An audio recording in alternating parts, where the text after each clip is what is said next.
मंत्रिमंडल में आज बात उस मंत्री जी की करेंगे जिनकी राजनीतिक जड़ें दशकों पुरानी हैं, जिनके पिताजी स्वतंत्रता सेनानी रहे, भाई झारखंड में मंत्री रहे और दादा बिहार के मुख्यमंत्री भी रह चुके हैं। कहानी उस मंत्री की जिसने विधायक रहते अपनी आमदनी में 5 गुना का तेजी लाया और जैसे ही हारा उसकी आमदनी की ग्रोथ 1.1% पर आ टिकी। कहानी उस मंत्री जी की जिन्होंने मंत्री पद के शपथ के तुरंत बाद अधिकारियों को ऑर्डर दिया कि उनके कार्यालयों में हनुमान जी की मूर्ति लगाई जाए और अधिकारी भी चुपचाप मंत्री जी की बात मान गए।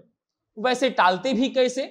राजनीति के सर्कस में कभी हारे, कभी जीते, फिर हारे और अब की बार जीते तो मंत्री बना दिए गए।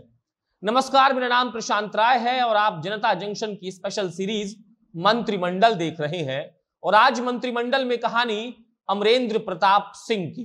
मैं नीतीश कुमार सत्यनिष्ठा से प्रतिज्ञान करता हूं कि मैं विधि द्वारा स्थापित भारत के संविधान के प्रति सच्ची श्रद्धा और निष्ठा रखूंगा। यूपी में जब योगी आदित्यनाथ मुख्यमंत्री बनते हैं तो कार्यालयों का भगवाकरण होता है, यहां तक कि तौलिया भी भगवा कर दिया जाता है। और अब बिहार में मंत्री साहब कार्यभार क्या संभाले, खुद को हनुमान भक्त घोषित कर दिया। जब उनके इस कार्य के लिए आलोचना हुई तो मंत्री जी ने साफ सीधा बोल दिया कि इसमें कुछ गलत नहीं है, मैं हनुमान जी का भक्त हूं, मेरे दिन की शुरुआत भगवान की प्रार्थना से होती है। और साथ ही उन्होंने यह भी कहा कि यह व्यक्तिगत चीज है और उसका कोई अलग मतलब नहीं निकाला जाना चाहिए। तो सर, आपकी आस्था बेशक व्यक्तिगत हो सकती है, लेकिन इससे दूसरे धर्म को मानने वालों के बीच गलत संदेश जाएगा। आपको इसका ख्याल रखना चाहिए, क्योंकि आप सिर्फ हिंदुओं के कृषि मंत्री नहीं हैं, बल्कि पूरे बिहार के हैं। अगर आप ही ऐसा कीजिएगा तो धर्मनिरपेक्षता पर सवालिया निशान खड़ा हो जाएगा ना सर। आप खूब पूजा अर्चना कीजिए, टीका भी लगाइए, लेकिन कम से कम संवैधानिक पवित्रता तो बना के रखिए। वैसे भी ये तो मंत्री पद की शपथ के खिलाफ है कि कोई भी व्यक्ति जो संवैधानिक पद पर बैठा हो वो किसी विशेष धर्म के प्रति अपनी निष्ठा रखे। वैसे ये कोई नया किस्सा नहीं है, कई और किस्से हैं। एक किस्सा ये है कि जब इस बार चुनाव के दौरान मंत्री जी वोट मांगने गए थे तो वोटरों के पैरों में गिर गए। ताकत के लिए ये कर लेना वैसे भी कोई बड़ी बात थोड़े है। प्रधानमंत्री जी भी तो सफाई कर्मी का पैर पखारने लगते ही हैं। हालांकि इस तस्वीर की हम पुष्टि नहीं करते हैं, क्योंकि इस तस्वीर को लेकर कई मिले जुले मत हैं। लेकिन अगर यह तस्वीर सही है तो इसमें गलत है ही क्या? अब इनके राजनीतिक सफर को भी एक बार देख लेते हैं। अमरेंद्र प्रताप सिंह जनसंघ के समय से सक्रिय हैं। 1991 में उन्होंने भाजपा के टिकट पर चुनाव लड़ा था, लेकिन तब उन्हें हार का सामना करना पड़ा। इसके बाद कुछ समय के लिए अमरेंद्र प्रताप सिंह ने संगठन का भी काम देखा। 2000 में पार्टी ने एक बार फिर उसे उनमें भरोसा जताया और आरा से टिकट दिया, जिसमें उन्हें जीत मिली। जिसके बाद उन्हें लगातार 3 चुनावी जीत मिली। हालांकि 2015 के विधानसभा चुनाव में महागठबंधन के उम्मीदवार अनवर आलम से वो चुनाव हार गए थे, लेकिन इस बार फिर से भाजपा ने उन्हें उम्मीदवार बनाया और फिर चुनाव जीतने में वो सफल रहे और अब विधायक से साहब बन चुके हैं माननीय मंत्री साहब। मूल रूप से वो बक्सर के हैं। अमरेंद्र प्रताप सिंह के पिता स्वर्गीय बिहारी प्रसाद सिंह एक स्वतंत्रता सेनानी थे और दादाजी हरिहर सिंह मुख्यमंत्री भी रह चुके हैं। आगे की कहानी दिलचस्प है जो आपको जाननी चाहिए। अगर शिक्षा की बात करें तो अमरेंद्र सिंह महाराजा कॉलेज से ग्रेजुएट हैं और ग्रेजुएट होने के बाद उन्होंने गोरखपुर में भारत सरकार के फर्टिलाइजर कंपनी में काम करना शुरू कर दिया। पिताजी के कहने पर उन्होंने नौकरी छोड़ दी और टाटा नगर चले गए। जाने के पीछे वजह थे उनके भाई मृगेंद्र प्रताप सिंह।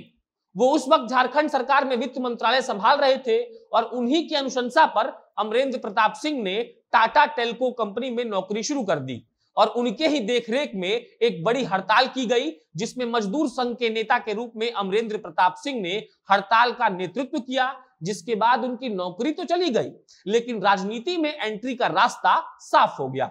इसी के बाद उन्होंने 1991 में पहली बार चुनाव लड़ा, लेकिन 1991 को क्या पता कि इस साल जो शख्स चुनाव हार रहा है 2020 में वो बिहार का मंत्री बनेगा, अपने भाई के ही जैसे।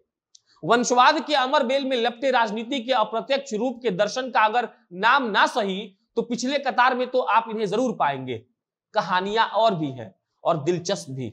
उसमें एक कहानी जो आपको, हमें और राजनीति को एक सुखद अनुभूति दे सकता है, वो ये है कि अमरेंद्र प्रताप सिंह पर ना ही 2010 में, ना ही 2015 में और ना ही अब कोई क्रिमिनल रिकॉर्ड है, कोई केस उन पर दर्ज नहीं है और इसके लिए उनकी सराहना होनी चाहिए। लेकिन इसी दौरान एक और चीज है जिसके बारे में बात करनी काफी जरूरी है।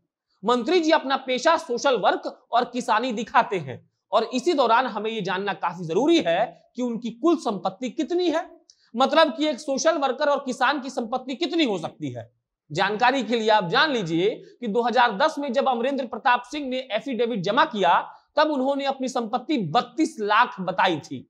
5 साल बाद उनकी संपत्ति 5 गुना तेज रफ्तार से बढ़ी और नोट पॉइंट यह है कि 2010 में वो जीत कर आए थे, 2015 में वो हार गए और जब 2020 में उन्होंने हलफनामा दायर किया तो उसमें उन्होंने अपनी संपत्ति 2 करोड़ 8 लाख बताया। मतलब ये कि 2010 से 2015 के कार्यकाल में उन्होंने अपनी संपत्ति में 5 गुना से ज्यादा का इजाफा हासिल किया। लेकिन जब वो 2015 में हार गए और 2015 से लेकर 2020 तक उनकी संपत्ति महज 21 लाख बढ़ी।